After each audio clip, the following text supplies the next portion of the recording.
Such a shame. Another senseless death. A tragedy, really. Well, not for me, for them. They're all emotional wrecks. Sort of poetic justice, huh? I mean, emotions started it, and emotions ended it. Me? I was there with them the whole time, just doing my job. My job is to help you be an aggressive driver and to make emotional wrecks out of all of you. Truth is, if you want to drive safely on the roads, you better get to know me real quick and know what I'm capable of doing. This stiff didn't. Call them an aggressive driver. An aggressive driver is an emotionally impaired driver and has been identified by the public as the #1 problem on the highways. One less to worry about, I guess. See, that person thought they owned the road. Let their emotions fuel their vehicle, not control it. Of course, I encouraged it. Selfishness, impatience, being oblivious, not paying attention, and being competitive. These people are the very embodiment of those various behaviors that make up aggressive driving. At least with aggressive driving, you're not trying to hurt anyone. But one of those people did wind up in a box.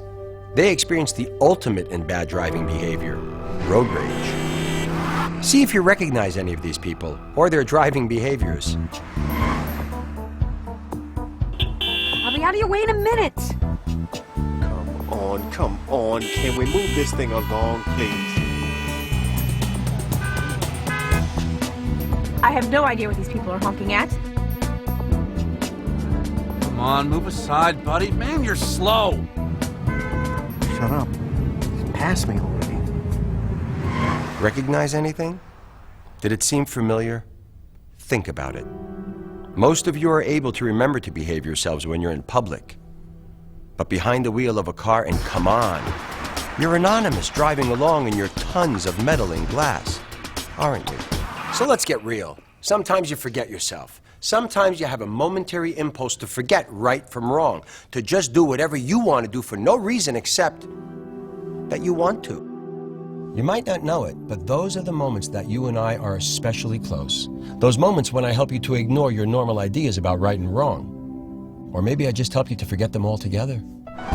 For some reason, people don't think of their cars as public spaces. They think of them as private little rooms in which they can do whatever they want. Sometimes the things they do don't really hurt anyone. But those aren't the moments that interest me. If no one's gonna get hurt, I've got better ways to spend my time. No, the people that interest me are the ones who think that the minute they get behind the wheel, they're allowed to behave any way they like. You're the ones I love getting to know, and there are so many of you.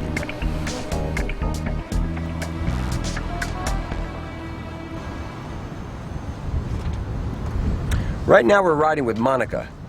Remember her? I'll be out of your way in a minute. Monica just pulled up here to run into that store for a second. Now, why should she park over there when she can just stop right here? I'll be out of your way in a minute. Hey, you've been killing yourself since 7 this morning. If these other drivers don't like it, let them pull around. Just pull around. Selfishness is one of the cornerstones of one of the biggest hazards you people create for yourselves on the road every day. It's called aggressive driving. Now, there are lots of different kinds of aggressive driving, but they all have one thing in common. They all feature a driver who, for one reason or another, have absolutely no regard for the people and the property around them. Or her. Take Monica. Totally self-absorbed. She hasn't even moved yet and she's already creating a hazard, forcing other cars to go around her. Every one of those drivers a little bit more irritated now than they were before. I'm riding with all of them too, And who knows? I'll probably be able to talk them into behaving a little worse over the next few minutes.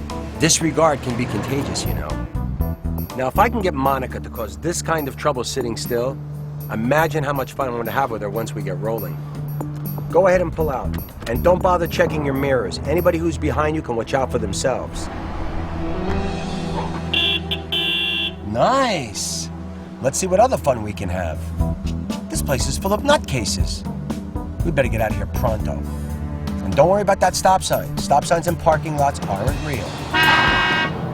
What is wrong with these people? What is wrong with these people? Monica doesn't think she's done anything wrong. And she certainly wouldn't view anything she's done as aggressive. In her mind, it's the other drivers who seem so angry. She thinks all she's trying to do is escape a problem. Who do these people think they are? Who do these people think they are? I have as much right to the road as they do. Actually, if you watch her drive, she thinks she's got twice as much right to the road as anybody else. Okay, okay. What's wrong with everyone? There's no particular profile. I can turn any one of you into an aggressive driver, if you give me the chance. You're all candidates. And all you have to do is look around you to see that I am having lots of success. The government says that aggressive drivers account for 2/3 of all fatal crashes and over 1/3 of all crashes. And all of those events have cost over $40 billion per year. And like I say, Monica isn't even particularly aggressive. She's just so selfish that she doesn't think about anybody else on the road until they make her think about them. My work is done here. I'm not terribly proud of this one. Yeah, I ruined her day and I made a few people angry. But nothing really big happened. No blood. Of course, there are plenty of fish in the sea.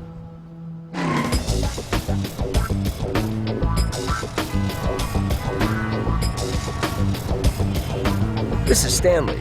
You remember Stanley. Come on. Can we move this thing along, please? Another characteristic you people have that makes my job so easy is your tendency to become impatient, like good old Stan the man. Come on. Stanley is always in a hurry. And like most of you, he doesn't really understand that most things, like time and space and hundreds of other cars and drivers are beyond his control and that he should just relax. But Stanley is one of those who thinks that he's owed 24 hours every day to do with as he wishes. And whenever something slows him down, he feels as though his time is being stolen from him. If it weren't so stupid, it'd be hilarious.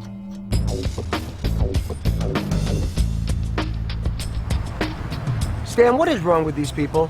What is wrong with you people? You see, just like Monica, it's always the other people that have something wrong with them. Part of aggressive driving is a kind of tunnel vision. Aggressive drivers don't see other drivers as people with their own problems and headaches. They only see them as things that are in their way. I cannot wait all day for this garbage. Garbage. You see, to Stanley, other drivers are just garbage. He doesn't even try to understand why he might be so impatient. He hasn't thought about whether he should have scheduled his appointment for a half an hour later, allowing himself more time. No, he just knows that he hates this. I hate this. Calming music? No. Count to 10 and take deep breaths and realize that some things are beyond your control? Nah, Stanley's not interested in any of that. You should just get out of here. I'm getting out of here.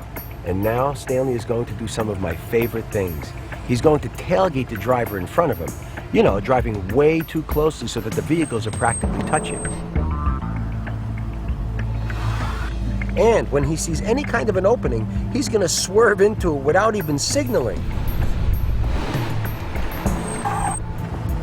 Because, pushing as hard as you can to get one extra car length at a time, that stuff really adds up. He should get to where he's going at least 3 seconds earlier now. Good job. Sudden lane changes, following too closely, failure to signal, any one of these can lead to a crash. And I've got Stanley doing all of them. And now, when he gets all the way over, my favorite, driving on the shoulder. Good work, Stan. Now get moving, let these other suckers sit in their own problems. The breakdown lane isn't for traffic. But you people like Stanley, you just don't care. You don't care that it's there for emergencies and for emergency vehicles. You don't care who you might endanger by using it. You only care about getting wherever you're going a few minutes quicker. Ah, good. The final ingredient, my old friend, distraction. Who do they think they're honking at? What is their problem? What is your problem, buddy?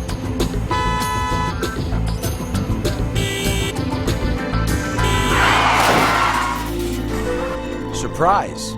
It turns out the traffic was going slowly because of a broken down vehicle. The driver and the police had just managed to get the broken down vehicle into the breakdown lane. Hey, wait a minute. Isn't that what it's there for? But Stanley, driving where he shouldn't, looking where he shouldn't, plowed right into them. Lots of damage. A broken leg, some broken ribs, a broken collarbone, and of course the cars themselves were badly damaged. All because of impatience. No fatalities, though. Oh well, maybe the next one.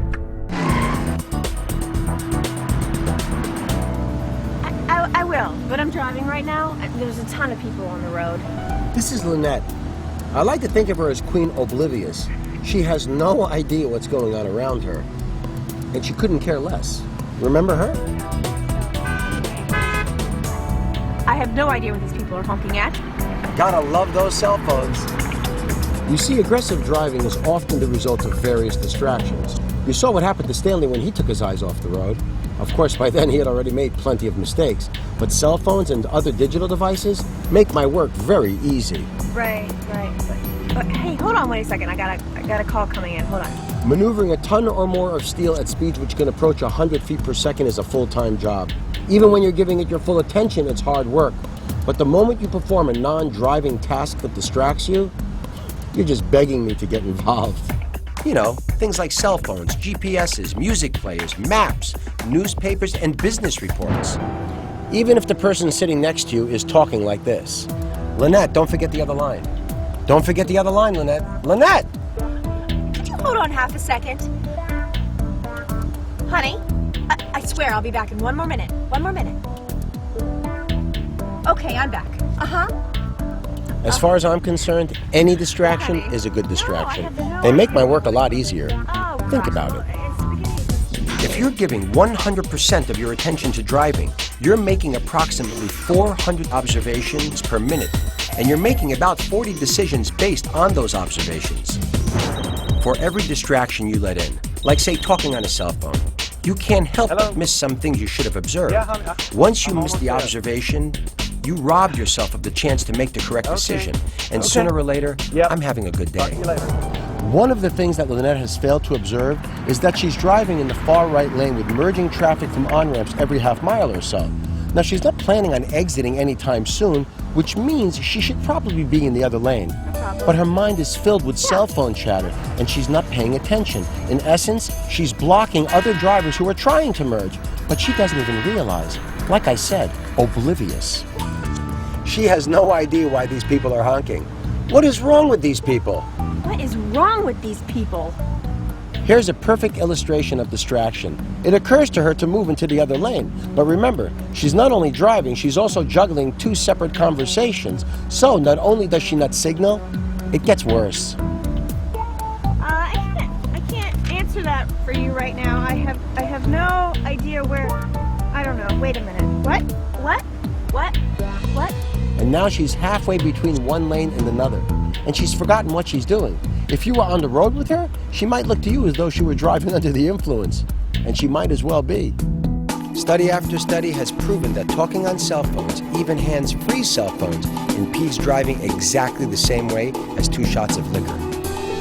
Most of you aren't willing to take 2 shots of liquor and get behind the wheel. But oh, how you love your cell phones. And hey, either one is okay with me. Tomato, tomato, right? Oh, shoot. Oh, here's my exit. Oh, hold up a minute.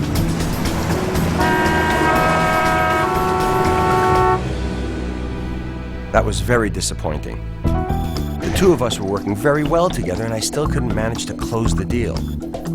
Of course, she's going to be giving me plenty of opportunities every single day. Like I said, she's oblivious, and I'm very patient. Still, I'm anxious for you to see what I can really do when I have the chance. This is Chuck. You remember Chuck, right? Come on, move aside, buddy. Man, you're slow.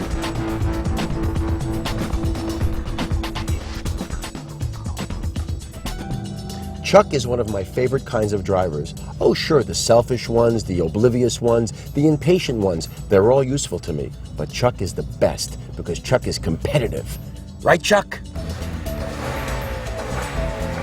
this, baby. Let's do it.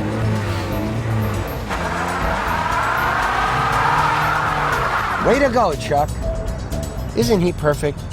You see, every rule of driving is based on the fundamental idea that all drivers will cooperate. It makes sense. If you know you're one of 1,000 drivers making hundreds of life and death decisions at a mile-a-minute speed, it makes sense that you'd all be looking out for each other.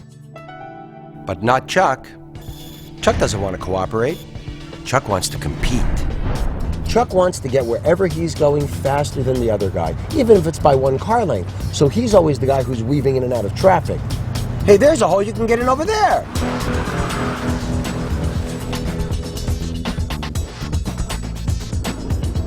Oh, we don't want to be behind that truck. Get over, get over.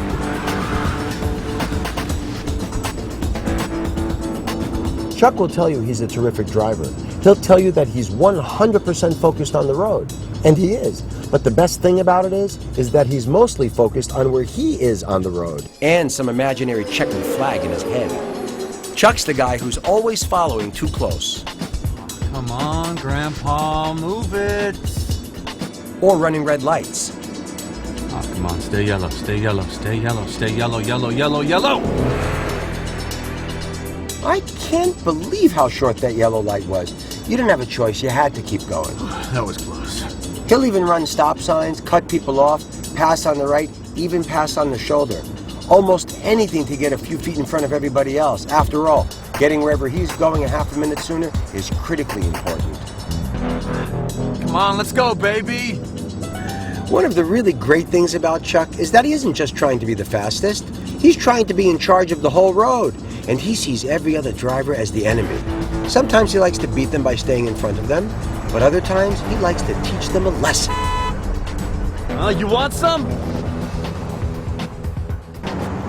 Now we get to one of my favorite things about all of these people. You've already seen lots of reasons why I'm so fond of all of you. And all of these moments are dangerous to everyone on the road. In fact, aggressive driving kills at least 1,500 men, women, and children every year. But you want to know what my favorite thing is?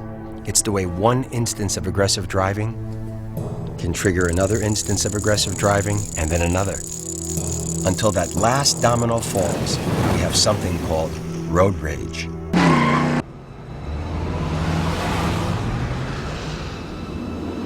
Be careful, Vincent. There are strange people everywhere. You never know. I'm sure you remember Vincent. Shut up. He's past me already.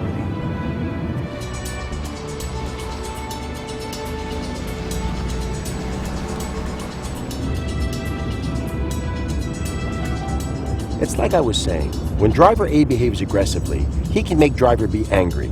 And this leads driver B to behave aggressively, which in turn makes driver C angry, and so on. This is perfect for me, because it's like a big fire, and each aggressive act is like gasoline. But the fire gets really beautiful when you add the final ingredient, the emotionally disturbed driver. Shut up. Hey, the world is full of people having bad days. People who are under all sorts of stress. It doesn't take much these days. A bad day at work, a money crisis, a member of the family who's ill, unexpected expenses. It can be anything. I sometimes like to think of every car on the road as being a ticking bomb, something that only needs one last push before it blows up. And any single act of aggressive driving can be that last push. Every aggressive act has the potential to be someone else's last straw. Now remember, I'm lots of places at once, all of the time. And I'm still riding with Chuck.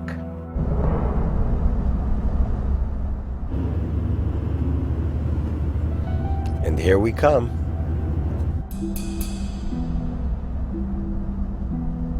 Oh, come on, is this guy for real? Is this guy for real? Flash your brights at him.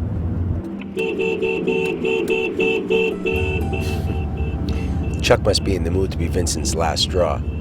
Hey, what's he doing? What's he doing? Vincent, do you believe this guy? Stop it. Stop it, come on. What is this guy, deaf? Oh, come on, moron! Why is he doing that? I'm not bothering him. Finally, there's a spot. Get around this idiot.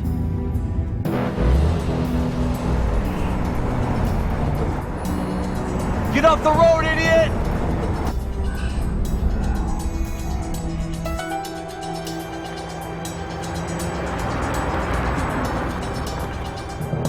Come on, you could have beat that light.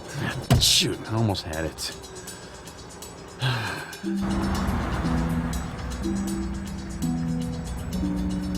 That jerk is right behind me now.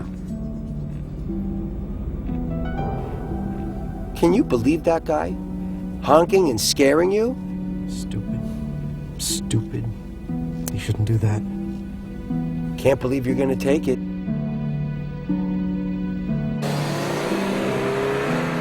There he goes.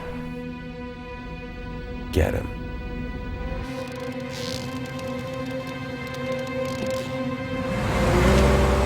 Aggressive driving is any behavior behind the wheel that shows dangerous disregard for other drivers. An aggressive driver isn't necessarily trying to hurt anyone.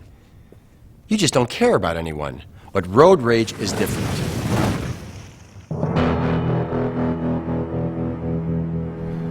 Another one bites the dust. What the? Road rage is when one driver uses his vehicle as a weapon with the intent of doing harm to another person.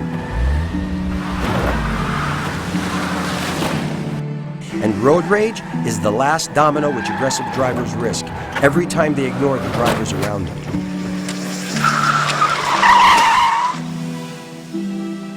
Holy crap!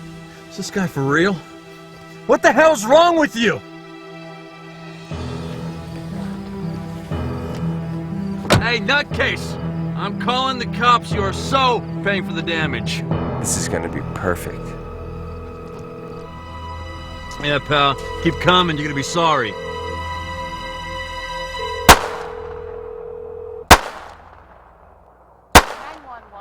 What's your emergency? Tragedy. Imagine being stuck behind that mess as the cops figure it all out. But are you worried about Vincent or Chuck? Let's get real. You're worried about missing the game, about getting home, about how inconvenient this tragedy is for you. If you really want to avoid inconvenience, and you want to keep me out of your car, it's easy enough to do. You can leave yourself more time to get from point A to point B. You can make sure you follow all normal rules of driver courtesy, like signaling and letting people merge. You can change lanes when someone is following too closely. You can make sure you always leave plenty of room between your vehicle and others. You can come to a full stop at red lights and stop signs. You can resist the urge to flash your lights or yell or honk your horn when someone does something stupid. And if you feel yourself getting angry, you can take a deep breath, count to 10, think of your family, and remember how unimportant a few lousy seconds are when compared to a whole life. But you won't even give it a second thought. You're too selfish, impatient, oblivious, and always in a hurry to get somewhere. And hey, you don't care if your emotions get the best of you. But get this, every time they do, it means I'm riding with you. I'll see you real soon. You can count on it.